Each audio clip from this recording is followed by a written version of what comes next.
денес да одвоиме малку време да ја проучиме Божјата реч под насловот Водени од Духот и невестата.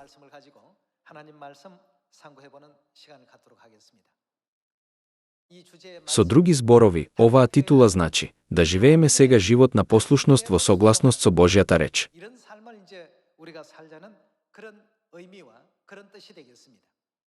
Да ги видиме зборовите во Откровение, поглавје 14 стих 1.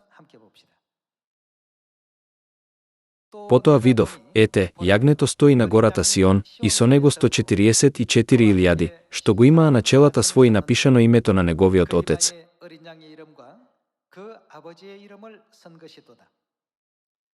И чув глас од небото како шум од многу води и како звук од силен гром. Чув глас на харфисти што свират на харфите своји и како да пеат нова песна пред престолот и пред 4 животни и старешините, и никој не можеше да ја научи таа песна, освен оние 144.000 кои беа откупени од земјата.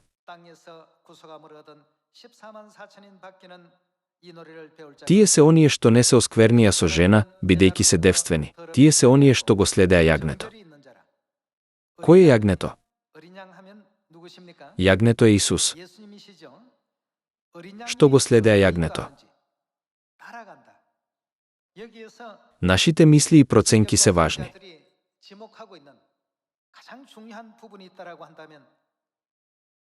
Сепак, Библијата и пророците нагласуваат дека мора да им веруваме на Божите мисли и судови.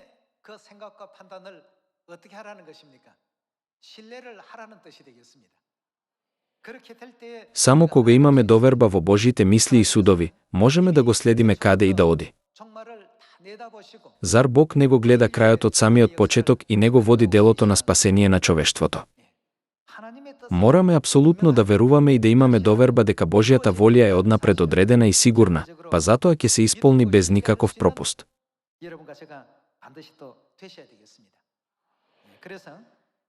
Затоа Исус дојде на оваа земја да ги води своите деца, кои се крунисани принцови на небесното царство, не само со зборови, туку преку своите живи примери.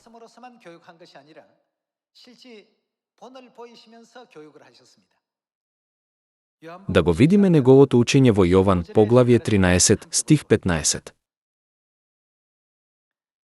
Затоа ви дадов пример да правите и вие така, како што ви направив јас. Тој рече дека ни дал пример. Тогаш, зарем секој пат по кој одел Исус како пример не би бил и патот на верата по кој треба да одиме и ние? Од искрена молитва и вредно проповедање до сочувство кон оние што се во тешки ситуации. Треба да ги научиме сите овие работи од Исус и да го следиме патот што тој ни го поставил како пример.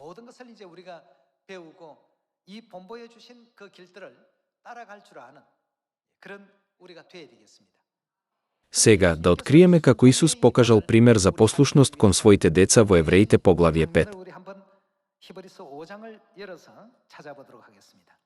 Да го прочитаме посланието до Евреите, поглавје 5 стих 8. Иако беше син, тој се научи на послушност од она што го пострада. А што стана тој преку неговата послушност? Откако се усоврши? Секој, за да бидеме усовршени во верата, можеме да кажеме дека најважното нешто што ни е потребно во овој процес е послушноста. Послушноста мора да доаѓа од искрено срце со правилна и вистинска вера. Ако тоа е направено неволно со мислата, не сакам да го правам ова, Бог рекол дека не е задоволен од тие постапки.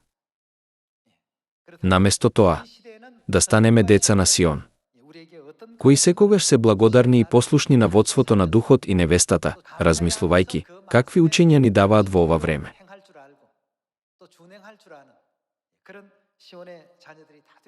Со ова, дозволете ми да ја завршам денешната проповед. Ви благодарам многу.